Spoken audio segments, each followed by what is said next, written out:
High, আজ আমি বানাচ্ছি কচুর বাটা একটু অন্যরকম করে।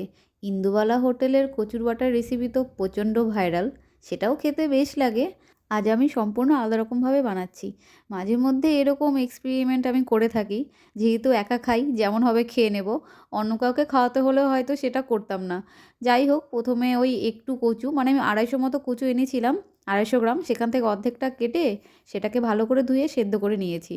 কচু সেদ্ধ করে সেই জলটা ফেলে দিলে গলায় ধরার চান্সটা একটু কম থাকে। কচুর সাথে নিয়েছি রসুন পেঁয়াজ। রসুন পেঁয়াজ ছাড়া তো ভর্তা হোক বা বাটা একদম অসম্পূর্ণ থেকে যায়। ছোট্ট একটা পেঁয়াজ আর একটা রসুন নিয়েছি, ওটাকে ভালো করে ছাড়িয়ে ধুয়ে কেটে নিয়ে কড়াইতে ভেজে নিয়েছি। আর তার মধ্যে দিয়ে দিয়েছিলাম একটু কালো জিরে। আর হ্যাঁ, সাথে লঙ্কাও দিয়েছি। কালো জিরে হাতের তালুতে ঘষে দিলে স্মেলটা খুব সুন্দর বেরোয়। পেঁয়াজ রসুন ভালো করে ভাজা হয়ে গেলে সেটাকে বেটে নিয়েছি শিলনোড়াতে।